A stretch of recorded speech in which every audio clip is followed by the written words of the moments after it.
Welcome to International Securities Exchange's podcast series. Facilitated by renowned educators, ISE podcasts are intended to teach beginning as well as seasoned investors the ins and outs of trading. To find an updated list of podcasts, please visit www.ise.com/podcasts. Please be sure to listen to our important message following this episode regarding the risks of investing in exchange-traded options. Welcome, everyone. This is Steve Meisinger, your host for today's ISE webinar. Today I'm pleased that we have Toni Hansen with us. Toni is one of the most respected technical analysts and traders in the industry with a high reputation for accuracy in both bull and bear markets. And she's going to be sharing her expertise today with us as she'll be talking about identifying price targets in FX options using measured moves. Toni has lots of great stuff on her website, tonihansen.com.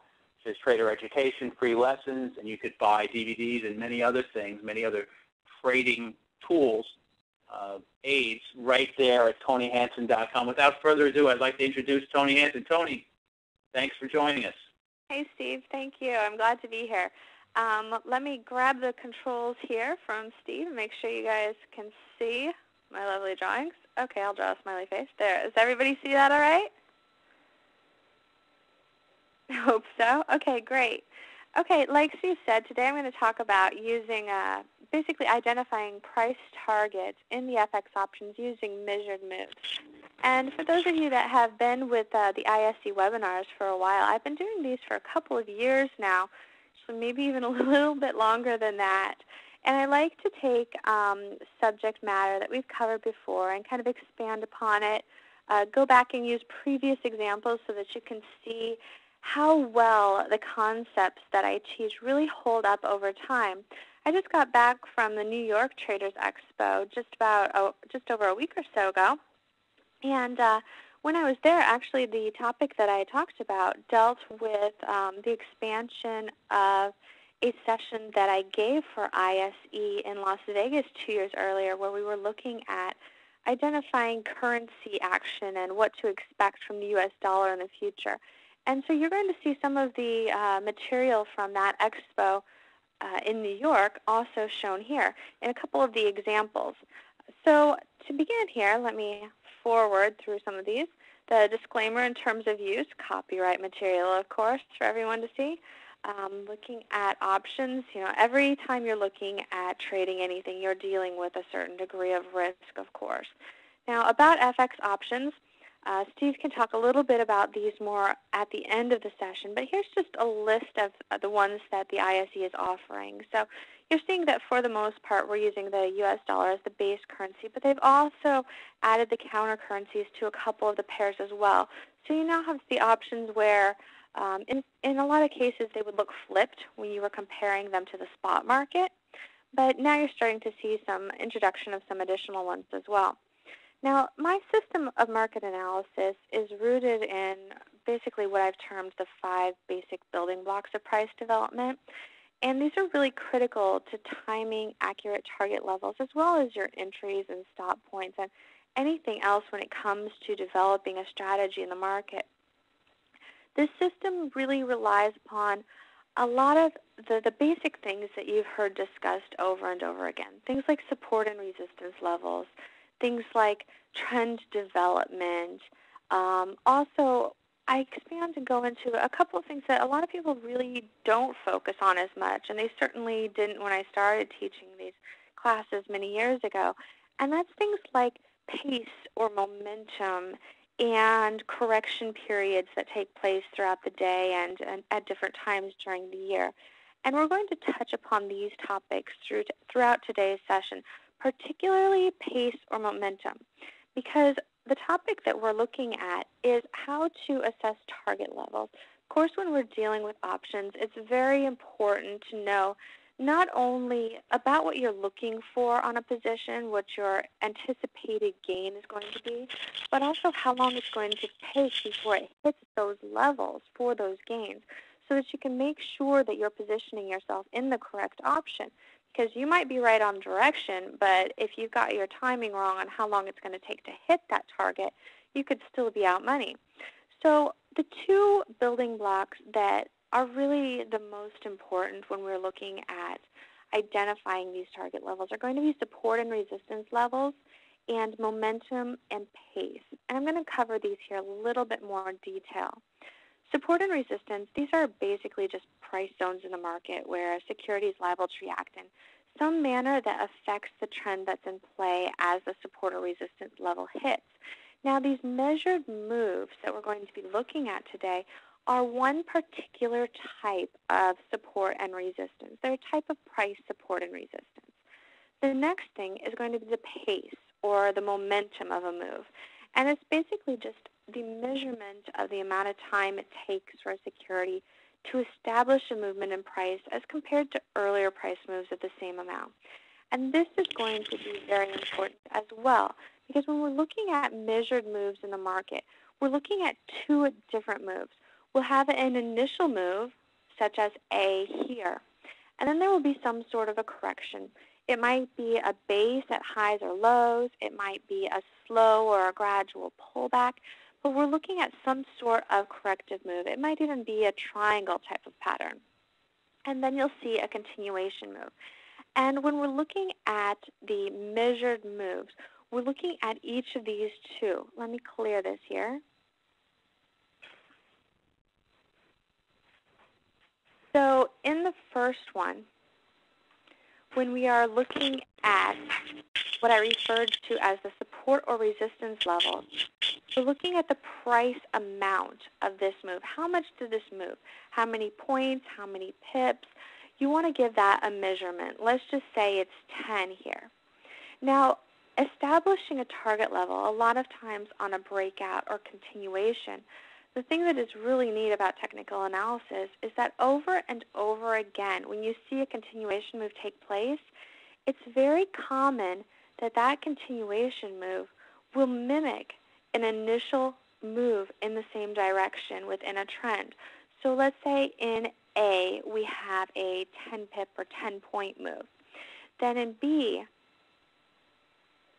what we would be looking for as a target level would be another 10 points move. So we're measuring and comparing those. But there's a couple of things that you have to keep in mind when you're looking at this. Here's one example of it. We have a measured move that just took place in YUK, which is the dollar-yen option. And this is on a daily time frame here. And what you can see is that there was initial rally off of a support at lows. We had the corrective move. And then there was a continuation of that move to the upside, the initial upside move. And because the momentum or the pace of this continuation got off to a very comparable start and continued at the same pace as this initial upside move, it became very easy to look for and establish a target level.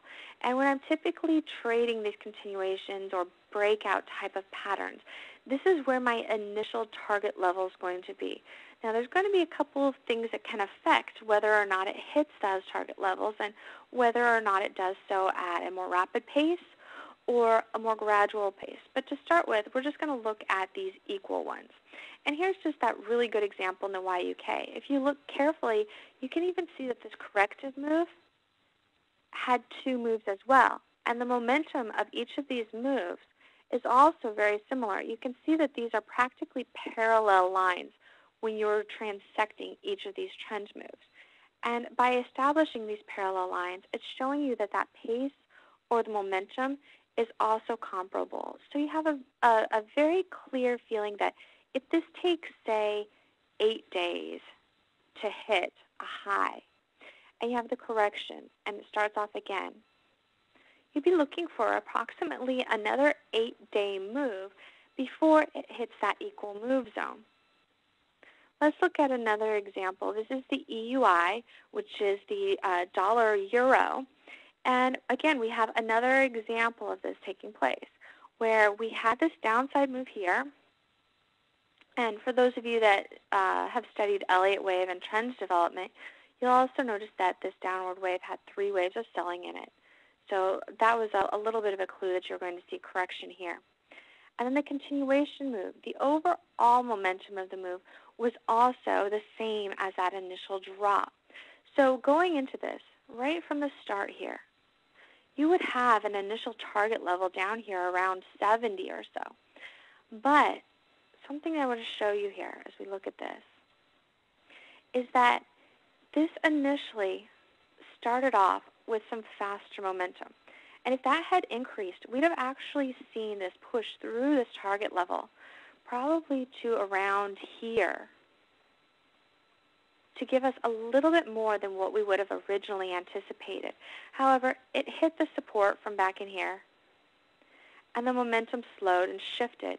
So the overall pace of the entire move ended up being exactly what we would have looked for to begin with, where it did hit that equal move level, literally almost exactly. And when I'm looking at a lot of individual securities, it's really interesting because there's so many times that I've seen it hit these equal move levels within like a couple of pips on intraday charts. It is that accurate. Or if you're trading stocks, it could be within a couple of cents, say you're trading off of a 5-minute time frame. And it's really a powerful, powerful tool for not only giving you a bit of a clue to how long it's going to take to hit a target level, but also what that target level is going to be.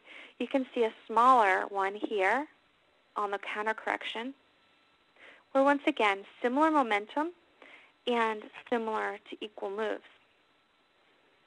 Now, in a lot of these currency pairs, you're going to be dealing with gaps, especially overnight. And the same concept still applies when you're dealing with securities that are gapping.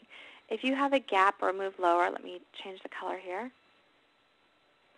Oops, it's not doing that. Oh, yeah, there we go.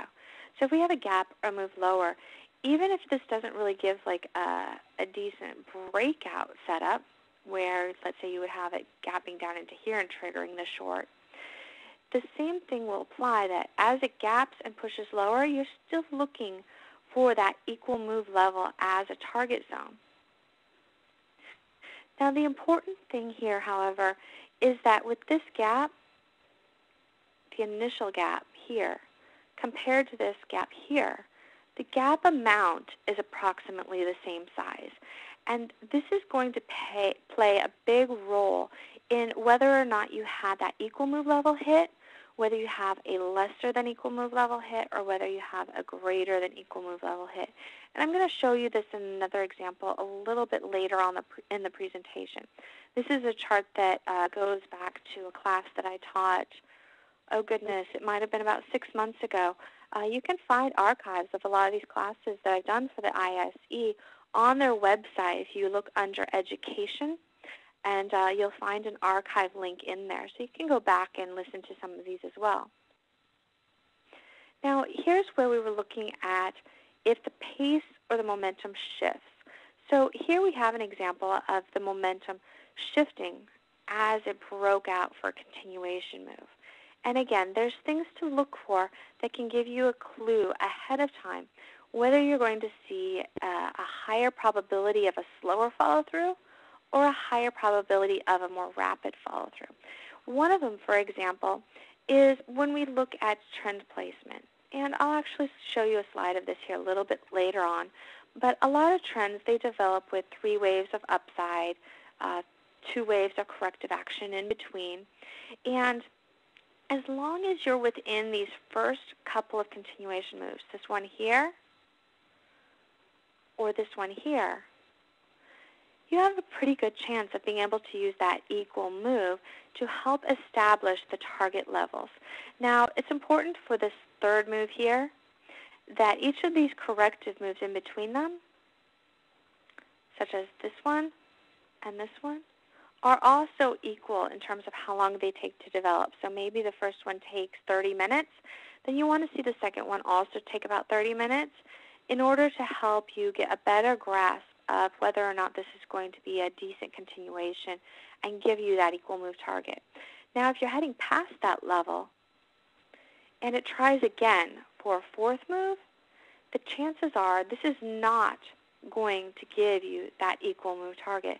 In fact, it's going to be based upon how that correction took place in between here. So this last correction or last pullback here at the very end, the momentum of that correction is going to help determine what the momentum and price target is going to be of an attempt to put in a fourth move. Oftentimes, if this price correction off the third high is gaining in momentum, you might not even see it retest this third high. It might fall a little bit short. But if it just has this gradual pullback, holds within the upper 50% of the third rally, then you're looking at a higher chance of getting maybe a slightly higher high, but oftentimes still that momentum is going to be slower, and there's a lesser of a chance for it to hit that equal move target level. Here's an example. Remember, I was just telling you about how gaps can play a role and also how it can affect the momentum. Here you can see that there was an initial move here. Again, this is we're looking at the AUX, which is the U.S. Aussie dollar. And this had a gap within that first move on the downside. And it had another gap as it continued the move. But if we went and looked at this initial push to the downside here heading into the 24th, what we would have seen in previous action is that this was a much more rapid move than a lot of the previous moves. And we were also getting, I believe we were seeing some trend exhaustion as well. I don't have that chart still up here, but I believe that's what we were looking at. And with the smaller gap here, it makes it a little bit more difficult that you're going to see an equal move compared to that previous drop. A lot of times what ends up happening is you see a slower follow-through. You'll see more gradual momentum. So if this were putting in that equal move, we would have looked for a target level down here. I believe it's around 98 or 90. Yeah, 98 there. And that would have been what that equal move target zone would have been. But if you looked at larger trend placement as well as smaller gap levels, you would have expected that there's a higher chance for it to not quite hit that equal move level. Here's another example where we have a slower momentum follow-through. This is another gap dealing with it on the upside here. The initial drop is very, very rapid. This is the CDD, which is the U.S. Canadian dollar. It has a typical two-wave continuation pattern and then another follow-through on this. And we have a slower momentum move on this follow-through. So it doesn't quite hit that equal move target level, which is around 105.10, 105.8. Instead, it stalls at 105.25. And it holds that zone and falls into another two-wave correction here. But it's because this momentum kicks off more gradually than the initial drop kicked off around the 107.25 level. Now, there's also going to be instances where B will end up being stronger than A. It can more easily put in a larger than equal move. This happens a lot of times when you're dealing with something that's coming off of lows. So let's say a trend is exhausted on the downside and you're starting to see momentum beginning to shift. And say we've got an upside move here. And this is the equivalent of A on our illustration over here. Then a lot of times you might see a correction here, and it can pick up momentum and actually put in a stronger than equal move. So a very common location in the overall trend where you will see this larger than equal move is going to be coming off of a low. And a lot of times that will be a situation where, let me clear this and show you again, where it might look like, let's say we've got some rounding off at lows here, and it sort of is pulling up a little bit like this, but the momentum really hasn't increased to any degree. And then you get a correction, maybe like a two-wave correction here. And then it'll pop up and put in a larger than equal move where you're comparing this low to this high and this low to this high. So these are really good examples of where you will see that momentum increase. And it can help you adjust your target levels to shoot for a higher target zone. Here's one example of one that gave us that greater than equal move. And this is one from a previous class that I taught. You can see the initial rally here out of the breakout is kind of slow and kind of steady, and there's a more gradual correction off of the high. And this is another common type of continuation where the momentum will actually increase and give you a larger than equal move target. And in this case, the momentum just gradually builds here. And you can see that that equal move target level would have been right here, but it actually pushes to 67, a little bit even higher than that as it breaks out. So when you're seeing breakout moves where you have a slower than average move going into a base or congestion zone, that momentum of that slower than average upside can also make it easier to give a stronger breakout. Whereas on the other hand, if you have a really strong upside move to begin with and a correction, there's going to be a higher chance that it might be slower than average. And that's going to be if this upside move is substantially larger than most of the previous upside moves you see in a security. Now, a lot of people ask, well, how do you judge what is average, what's above average? How do you know if that move really is a lot stronger than you would expect from an average move? Well, a really great way to look at that is go back and look at the security and look for like a V bottom or a V top. And a lot of times that momentum or pace on both sides of that V is going to be what you can consider to be about an average pace of a move in that security. So if the rally is substantially stronger on the side of a V, whether it's coming off of a high or coming off of a low, then you have a higher chance of getting a slower follow-through on the breakout and not hitting that equal move target level. Here's another example where we saw the momentum start to pick up. Here, breaking down, and this is common coming off of a high. A lot of times you will see this, again, like I said, as a new trend begins, you'll see the momentum increase. And so we were coming off of this momentum shift here where we had a slower move on the upside compared to a stronger move, and then we had a breakdown here. And then it based and congested, and then it gave us a continuation move. And a lot of times that continuation move will be stronger than the initial breakdown here.